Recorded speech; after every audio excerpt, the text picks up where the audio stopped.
ሲባል ይላል ሰው በአቅሙ እኮ ተኝቶ ይበቃል ማለት ነው። በደንብ ስሙማ። ሰው እንደተኛ ንቁ ነው። እውነት አሰብ እንደተኛ ነው። እንደተኛ ንቁ ነው። እውነት አሰብ እንደተኛ ንቁ ነው። እውነት አሰብ እውነት።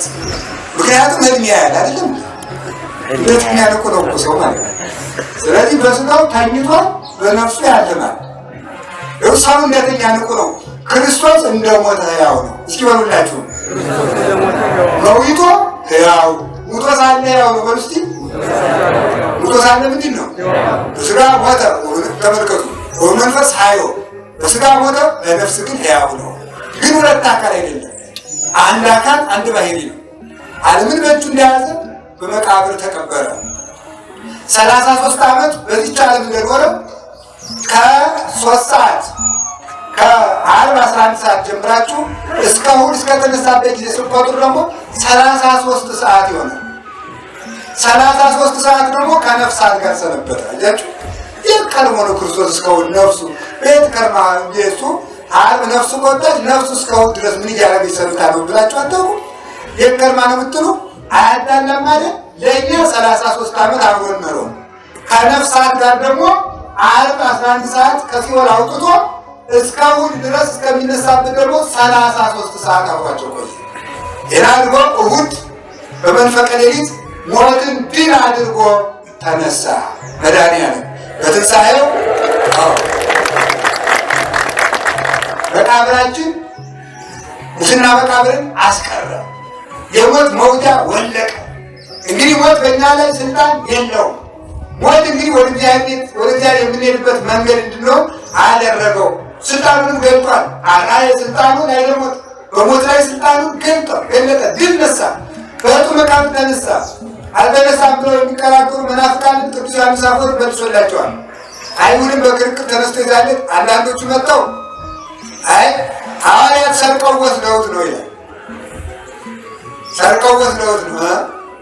እንኳን የሞተውን ሰርቀው ሊወስዱ በቁሙ ፈርተው ጥለውት ሮጠዋል ብሎ ቅዱስ ዮሐንስ አፈወርቅ አልሮጡም ማለት እንዴ? እንኳን ከሞተ በኋላ መቃብሩን አይሁድ ምን የመሰሉ የሮም ወታደሮች አስቀምጠው ሰርቀው ሊወስዱ ስጋውን ወስደው ሊወስዱ ዓርብ እንኳን ፈርተው ጥለውት ሄደዋል። ያንዱ ነው። ደግሞ አንዱ ምን ይላል ደግሞ ተኝቼ ነበረ።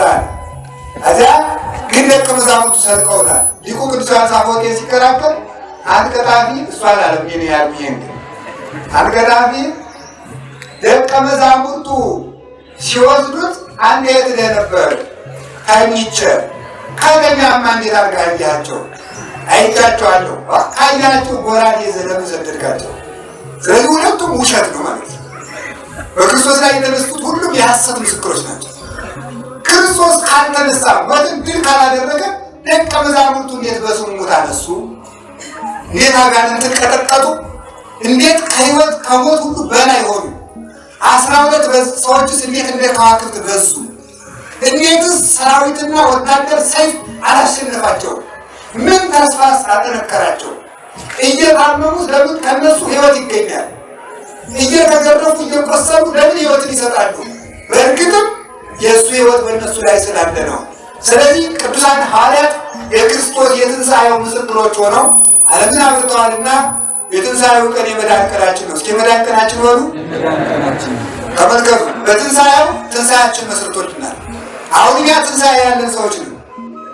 አሁን ሰው ቁጭ ሲል ሞት፣ ሲነሳ ትንሣኤ፣ ገደም ሲል እሞታለሁ፣ እንቅልፉ ሲነቃ እነሳለሁ ማለት ነው። ሰው ትንሣኤ ያለው ጠጉር ታውቃላችሁ? ጠጉር ይላጫል፣ ዙሮ ይበቅላል።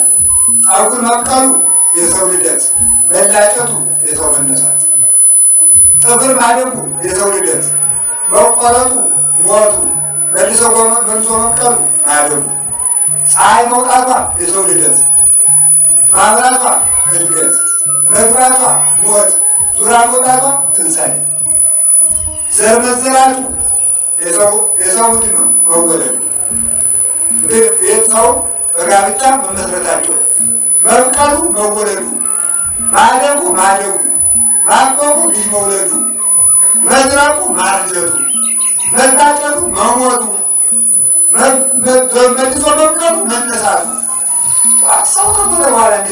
የሚነሳ ሞኝ ሳንተ ስንዴ ተዘርቶ መልሶ በስብሶ ሲበቅላቸው ስንዴ ፈረሰ በኋላ እየበቀለ አንተ ከሞቱ በኋላ ያነሳ ለምንድን ነው? አንተ ሞኝ የቆሮንቶስ ገበሬ አያስተምርም እንዴ? ስለዚህ እኛ ነገ ያለን ሰዎች ነን፣ ትንሣኤ ያለን ሰዎች ነን። ክርስቲያኖች ወይም በዓለም ያሉ ሰዎች ሞትን የሚፈሩት ሞት የህይወት መጨረሻ ስለሚመስላቸው ነው። ሞት የህይወት መጨረሻ አይደለም። ከሞት በላይ ዘላለማዊ ህይወት አለ።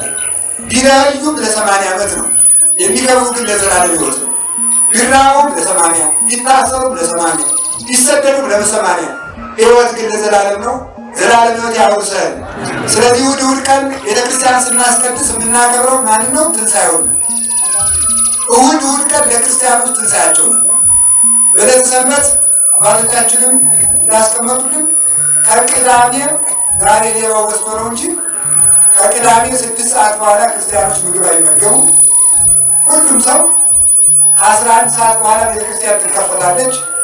ቤተክርስቲያን መጥተው ነው የሚያድሩት፣ መጥተው ያድራሉ። ለምን? የክርስቶስ የትንሣኤው የልደቱ የጥምቀቱ ሁሉ መሰረት የድነት ቀናችን ናት እሑድ።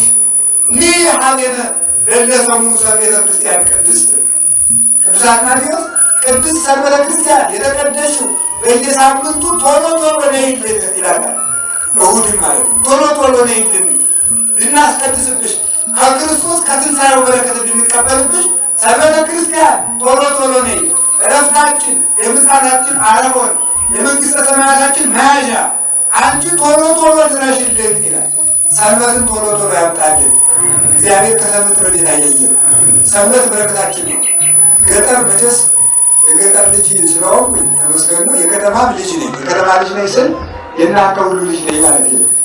የገጠር ልጅ ነኝ ስላችሁ ደግሞ በገጠር በዚያ ስለኖር የገጠር እናቶች እሑድ እሳት ሲያነዱ ነው የሚያድሩ። ከቤታቸው ማለት ሲያነዱ ያድራሉ።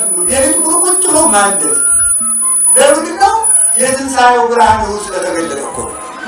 ስራቸውን ሁሉ እግዚአብሔር እየመረሩ የሚያስተዳድር እዚህ 3-4 ጥቅስ እየሸመደደ ከሚመጻደቅ የከተማ ሰው ገጠር ያሉ እነዚያ ብፁዓን ይሻላል። ያልተተካኩ የእምነታቸው ድንግል ያልተነካባቸው ማለት ነው። ትውፊታቸው እንዳለ ያለ ሆኖት ማለት ነው። እግዚአብሔር እንደውቆ ገበሬውን ጤፍ እየወቃ በዚያ ስታርጉ ዝሞ ደህና ካጓበይ አይባልም። ሃይማኖት ያወርድ ደህና ዋላችሁ ነው የሚባለው። ሃይማኖት ያወርድ ሲሆን አሁን በዚህ ባዝመራው ላይ ሃይማኖት ያወርድበት የሚባለው ማለት ነው። እናቶቻችን ይህን ሲያወቁ ቸርንግዳ አምጣ ብሎ ነው የሚያወቁ። በስመ አብ ማለት አሁን ግን የሚመስለኝ በእርግጥ ሴቶች ሲያወቁ አላየሁም። ጭልፍ አድርጋችሁ ብጥብጥ ነው የምታደርጉት ነው። በስመ አብ ወወልድ ወመንፈስ ቅዱስ። ልብስም ስትገዙ በስመ አብ ነው ማለት ምን እንደሚጠጋው አታውቁ። ሰው ስጦታ ሲሰጣችሁ በስመ አብ በሉት።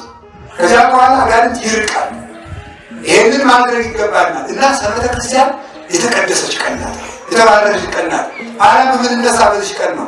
ክርስቶስም የሚመጣ በዚህ ቀን ነው። እና በዕለተ ሰንበተ ክርስቲያን ከውስጥ ማስቀደስን ልመዱ። የሰው ልጅ በረከት አለው። ቤተክርስቲያን ቢያንስ እንኳን የሚታይ 5 በረከት ትሰጠናለች። የሚታይ አይናችን ስዕሉን የመድኃኒዓለም ስዕል አይቶ ይባረካል። ይሁን አይናችን በዚህ ነው የሚባረከው። እግራችን እሱ መቅደስ በመቆሙ ደግሞ ይባረካል። እጃችን ወደ መቅደስ ውስጥ በመዘርጋቱ ይህን ሕንፃውን በመዳሰሱ ይባረካል። ጆሮአችን ቅዳሴውን በመስማት ይቀደሳል። አፍንጫችን ዕጣን ሽቶ ይባረካል። ይህን በረከት የምናገኘው ከውስጥ ማስቀደስን መልመድ ነው። እናቶቻችንም እንደው ዝም ብላችሁ ጠዋት የሮጣችሁ ልጅ ታቅፋችሁ አምጣችሁ አታውቁ። ከውስጥ ነው እዛችሁ ማስቀደስ ቀድሞ መምጣት ነው። ይህንን በእርግጥ ደግሞ አይፈረድም። ሌባው ቀማኛውን በዝቷል። ይህን እንግዲህ ተጠንቀቀን ደግሞ ራሳችንም ብዙ እየሆናችሁ ነው። መንግስትም ይጠብቀን ጥሩ ነው። እግዚአብሔርም ይጠብቀናል። በእርግጥ መንግስትም ይጠብቀን እግዚአብሔር ይጠብቀን የምንለው ምክንያቱም ለመንግስትም ኃይል የሚሰጥ ማን ስለሆነ እና እናንተ ብዙ እየሆናችሁ ኑ ሌሊት ወባይቱን ምኑን ደግሞ እየወተውት ምን ያደርጋል? እዚህ እንደውም እዚህ ሌባ እንዳይሰርቃችሁ ብቻ ሳይሆን እዚህም እየበጠበጣችሁ ስለሆነ አሁን ቅዳሴ ላይ ይላል።